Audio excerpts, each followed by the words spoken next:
ఇప్పుడు ట్రంప్ యుద్ధోన్మాదం చూస్తూ ఉంటే, ట్రంప్ ఇజ్రాయెల్ ఇరాన్ పైన చేస్తున్నటువంటి దాడులు చూస్తూ ఉంటే వేమన గారు చెప్పినటువంటి ఒక పద్యం గుర్తుకొస్తుంది.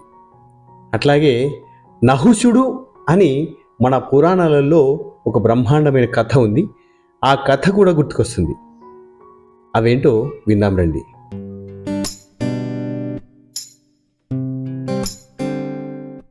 భూపతి కృపణమ్మి భూమి జరచువాడు, ప్రజల యుసురు దాకి పడును పిదప. ఎగరవేయ బంతి ఎందాక నిల్చురా, విశ్వదాభిరామ వినరవేమ. భూపతి కృపణమ్మి భూమి జరచువాడు, ప్రజల యుసురు దాకి పడును పిదప. ఎగరవేయ బంతి ఎందాక నిల్చురా, విశ్వదాభిరామ వినురవేమ. ఈ పద్యం యొక్క తాత్పర్యాన్ని ముందుగా తెలుసుకుందాం. తర్వాత ట్రంప్ యుద్ధోన్మాదం గురించి, ఆ తర్వాత నహుషుని కథ గురించి, అది నేటి సామాజిక రాజకీయ ఈ పరిస్థితులకు ఎట్లా సరిపడుతుందో సవివరంగా తెలుసుకుందాం. కాబట్టి వీడియోను చివరి వరకు వినండి. వింటే అప్పుడు నేటి సామాజిక రాజకీయ పరిస్థితులకి, ఈ కథలకి, ఈ పద్యానికి సంబంధం ఏంటో కూలంకషంగా తెలుసుకోవచ్చును. ఎంతో అద్భుతమైనటువంటి విజ్ఞానాన్ని అందించేటటువంటి ఇలాంటి విశ్లేషణలు తప్పకుండా చివరి వరకు వినండి. భూపతి కృపణమ్మి భూమి జరచువాడు అన్నాడు వేమన. రాజు అంటే పాలకుడు తన పైన చూపే అనుగ్రహాన్ని, అండను చూసుకుని అహంకారంతో లోకాన్ని లేదా ప్రజలను హింసించేవాడు, నష్టపరిచేవాడు అని అర్థం. అంటే అధికారం చేతిలో ఉంది కదా అని ఇతరులను ఇబ్బంది పెట్టే వ్యక్తులు అని. ప్రజల యుసురు దాకి పడును పిదప అన్నాడు వేమన.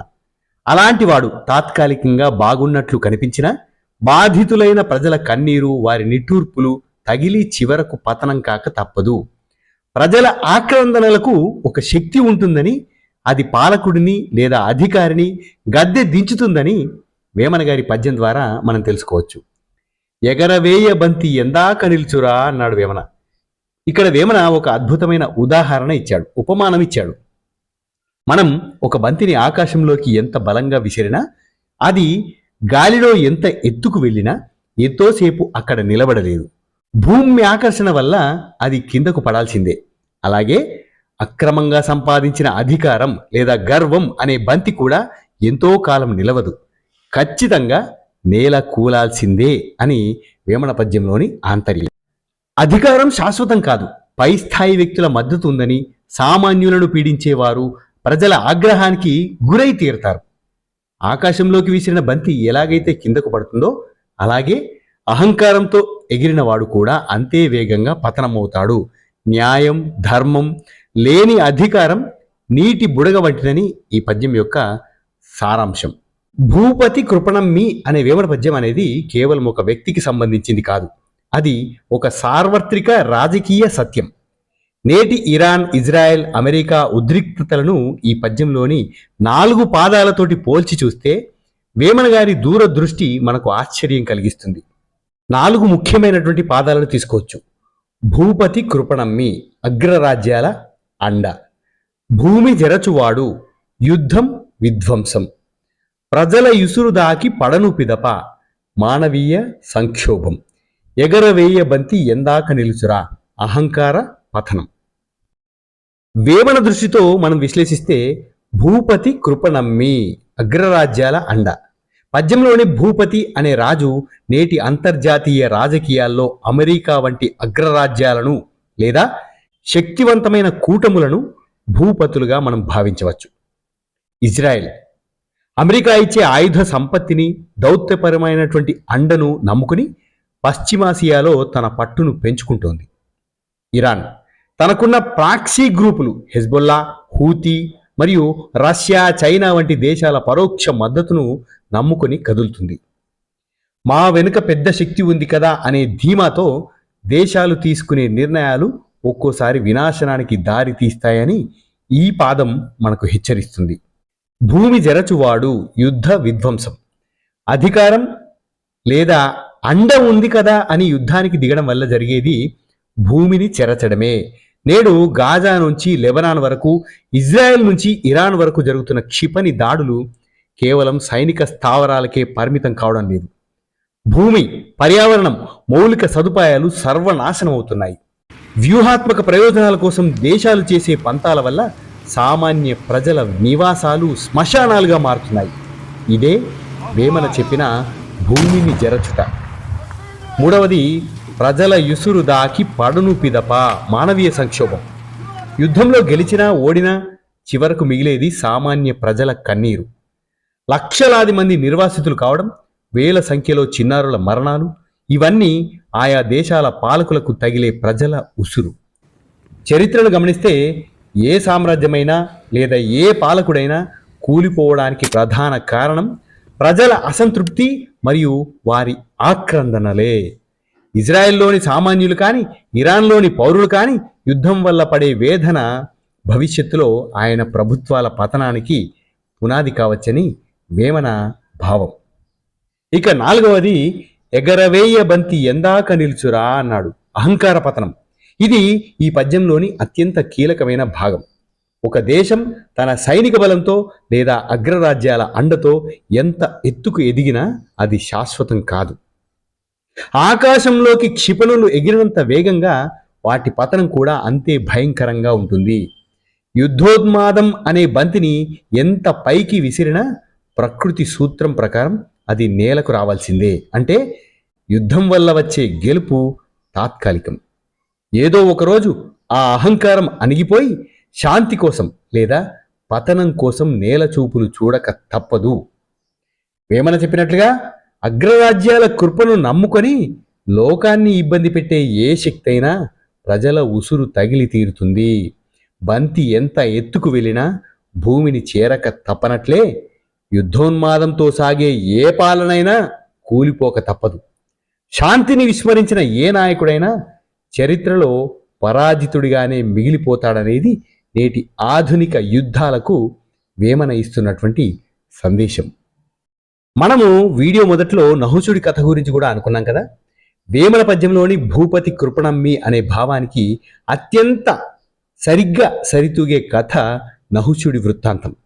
ఈ కథలో అధికారం ఎలా సంక్రమించింది, అది అహంకారంగా ఎలా మారింది, చివరకు ఎలా అతను పతనమయ్యాడు అనే అంశాలు నేటి అంతర్జాతీయ రాజకీయాలకు అద్దం పడతాయి. వృత్తాసురుడిని చంపిన తర్వాత బ్రహ్మహత్య పాతకం చుట్టుకోవడంతో ఇంద్రుడు తన పదవిని వదిలి మానస సరోవరంలో దాక్కుంటాడు. స్వర్గానికి రాజు లేకపోవడంతో అరాజకం ఏర్పడుతుంది. అప్పుడు దేవతలు మునులు కలిసి భూలోకంలో ధర్మపరుడిగా పేరుగాంచినటువంటి నహుషుడిని తాత్కాలికంగా ఇంద్ర పదవిని స్వీకరించమని కోరతారు. తన పుణ్యఫలం వల్ల కాకుండా దేవతల కృప వల్ల నహుషుడు ఇంద్రుడయ్యాడు. పదవి రాకముందు వినయంగా ఉన్న నహుషుడు స్వర్గాధిపతి కాగానే అహంకారంతో విర్రవీగడం మొదలుపెట్టాడు. తనను మించిన వాడు లేడని భావించాడు. ఇంద్రుడి భార్య అయిన శచీదేవిని తన వశం చేసుకోవాలని ఆశపడ్డాడు. శచీదేవి ఒక ఉపాయం పన్ని, నీవు అపూర్వమైన వాహనం మీద వస్తేనే నేను నిన్ను అంగీకరిస్తాను అని అడిగింది. సప్తర్షులు మోసే పల్లకిలో రావాలి అని ఆవిడ చెప్పింది. అంటే 7 మహామునులు నిన్ను మోసుకొని రావాలి అని చెప్పింది. కామంతో కళ్ళు మూసుకుపోయిన నహుషుడు మహాజ్ఞానులైన సప్తర్షులను తన పల్లకి మోయమని ఆజ్ఞాపించి ధర్మాన్ని చెరబట్టాడు. పల్లకి మోస్తున్న మునులలో అగస్త్య మహర్షి పొట్టిగా ఉండడం వల్ల పల్లకి కొంచెం నెమ్మదిగా కదలడం మొదలుపెట్టింది. తొందరగా శచీదేవిని చేరాలనే ఆతృతతోటి నహుషుడు అగస్త్యుడిని సర్ప సర్ప అన్నాడు. అంటే నడువు నడువు అనే అర్థం. సంస్కృతంలో సర్ప అంటే పాము అని కూడా అర్థం. అని కేకలు వేస్తూ తన కాలితో తల మీద తన్నాడు. ఆ అవమానానికి ఆగ్రహించిన అగస్త్యుడు, నీవు అహంకారంతో మమ్మల్ని తన్నావు కాబట్టి సర్పానివై భూమి పైన పడిపో అని శపించాడు. మరుక్షణం నహుషుడు స్వర్గం నుంచి ఒక బంతిలాగా కిందకు పడిపోయి 1000 ఏళ్ల పాటు అడవిలో పాముగా పడి ఉండాల్సినటువంటి పరిస్థితి ఏర్పడ్డది. వేమన పద్యం, నహుషుడి కథ, నేటి యుద్ధ పరిస్థితులు ఈ మూడింటినీ కలిపి చూస్తే అద్భుతమైన పోలికలు మనకు కనిపిస్తాయి. భూమి కృప నమ్మి దేవతల మద్దతుతో ఇంద్ర పదవిని పొందడం, అమెరికా అండతో ఇజ్రాయెల్, రష్యా, చైనా అండతో ఇరాన్ విర్రవీగడం, భూమి జరచువాడు సప్తర్షులను పల్లకి మోయించి ధర్మాన్ని నాశనం చేశాడు.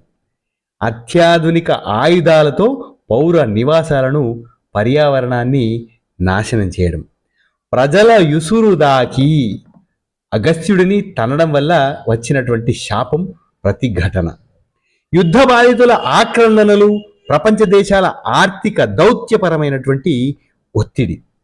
ఎగరవేయబంతి, స్వర్గం నుంచి నేలకు పడిపోవడం. ఆకాశంలోకి ఎగిరిన క్షిపణులు నేలకూరడం, అహంకారంతో సాగేటటువంటి పాలన పతనం కావడం. ఇక్కడ మనం వేమన గారి పద్యాన్ని, ఇప్పుడు జరుగుతున్నటువంటి ఇజ్రాయెల్, ఇరాన్, అమెరికా యుద్ధాన్ని, నహుషుడి కథని 3 రకాలుగా మనం విశ్లేషించుకోవచ్చు. మొదటిది తాత్కాలిక ఆధిపత్యం.